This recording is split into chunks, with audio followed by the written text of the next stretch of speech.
Here's how I wired up my 230 volt inverter charger from VICTRON to give me 230 volt power in the van, and also an electrical hookup that charges my van battery when I need it to. Okay, so here's the VICTRON Energy Multi Plus 12520 inverter. Just looking at the bottom there is what's on the bottom, so I'm just going to wire up these two now. About to order more cable for these. These obviously go to the positive and negative in my system, and then the V bus, when I get my Servo GX, I'll be using that, and then temperature sensors and a couple of other sort of items there. So what I'm going to do now is I'm going to wire up the earth and wire up these two AC input and output just to get ahead of time while I'm waiting for the cable to arrive.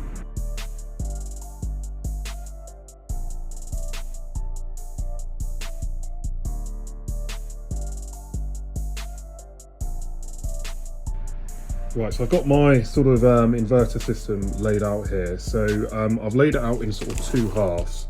So one half is going to be the shore power in, so that'll be the 3-pin socket into the van, and then the second sort of side of the system is the inverter out to plug sockets.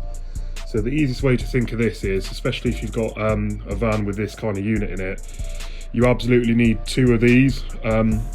Now the role of this is essentially the residual current device on the right is designed to protect us if we accidentally touch something live or there's a fault, so that'll trip if that happens. So basically the blue cable will run from this fitting into here, and then it will come from one of the circuit breakers to the inverter. So that'll be the input plug on here, which you can see there, input.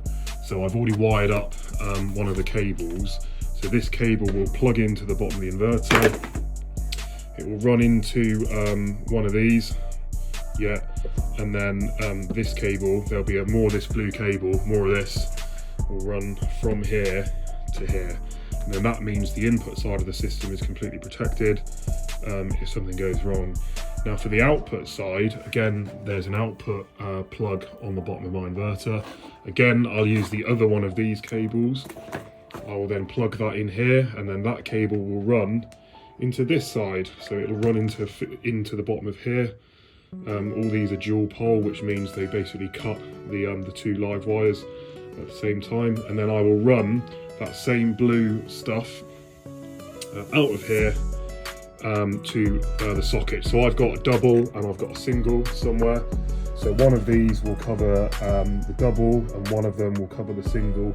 So these are both rated the same. So but I'll run off both, and then that way, if there's an issue this end or with a laptop or whatever it is that I'm charging, one of these will go, or that will go if I have a fault, and if I want to turn them off, I can just turn them off and then there's no power running. But really with this, if I have that set to off rather than on, there'll be no power going to any of the circuits, and the same with this. If this is switched to off, there'll be no power coming in, okay, and that's just how to stay safe. So for example, when you park the van up, but that's the system. I'm just going to go ahead and wire it now, but I'll put up a really useful wiring diagram in the description.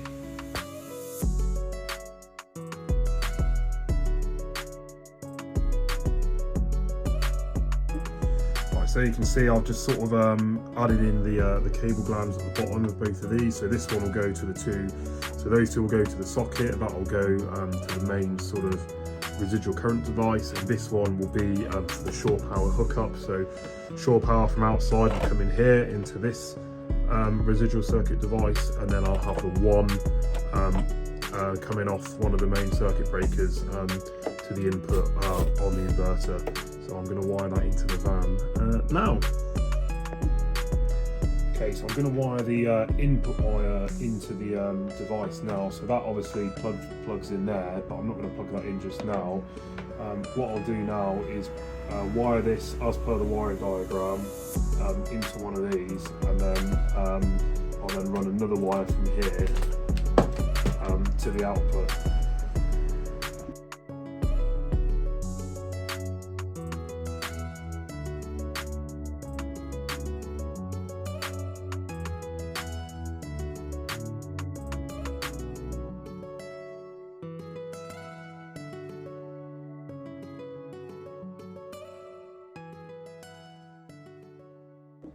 Right, so here we go. So I've got the input side, which is going to go to the hookup on the outside of the vehicle, blue and a sort of brown or the ready sort of cable like that. This one is going to the inverter, again blue and the brown, and then this will be the input for the shore power. So when I plug into the shore power, and then obviously over here, at the end of this cable, which looks like this, we'll plug in the input there, and then it will run off that.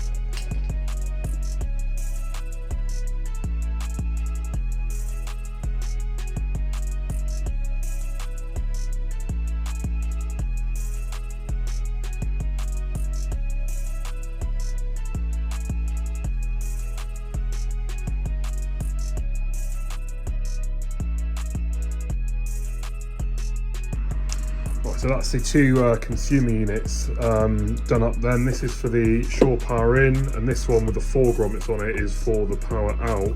Now I don't have enough cable actually, annoyingly, to run the single socket, because I want to put it the other side of the kitchen unit. So I'm going to have to wire that at a later date. But also annoyingly, I think to fix these to the wall where I want them, I actually need to take these cases off, screw them in and put the cases back on. And putting the cases on is a pain in the arse, especially where these are about to go. So I think I'm going to do that now, and then at least I can plumb them in, and then we're laughing.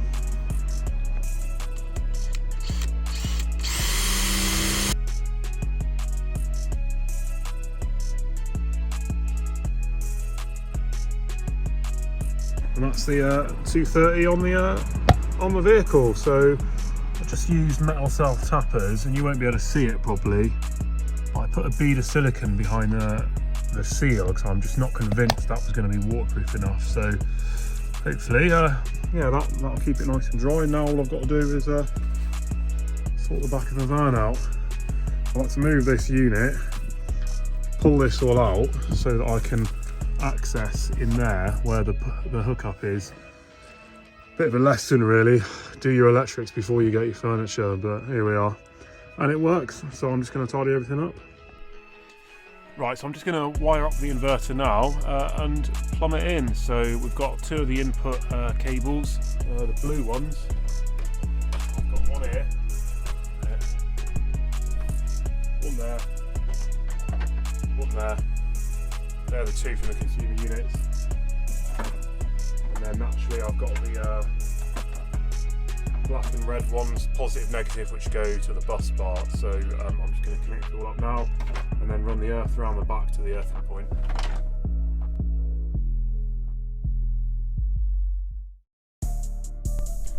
Right, so here's just a look at the bottom of my inverter. You can see there in the left-hand corner the earth point that's been ferruled in. We've got the 2 negative and the positive. They basically run off the negative obviously runs to the positive, the negative bus bar, and the positive I'm pretty sure is this one here, which goes to the 100 amp fuse on the positive bus bar, and clearly both of them are connected to the main sort of battery bank. And then these 2 here, so the output, AC output, is to the plug sockets, and then the input is to the shore power, which I've already connected up. All that remains to do now is obviously run the earth where it's going to go. It's actually going to go just in here. I've not attached it yet, but that's where it's going to go. So I just need to attach this to the wall in here and just do some cable management.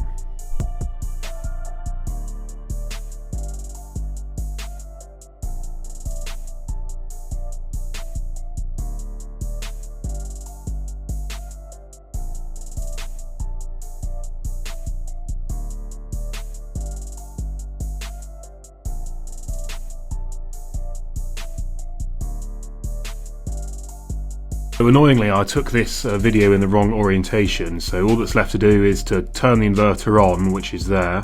You can see the 2 cables run into the 2 consumer units. So essentially one of them powers all the sockets, and then the other, the right hand one, goes to the shore power. So on the left here, if I turn these on, that is the sockets in the wagon, and then the one at the back is the hook up to the shore power. So that won't be used unless I hook up, but the one on the left is the main one to the plugs. So I've got the double socket that you've seen there and the single plug there, and that all works, which is great.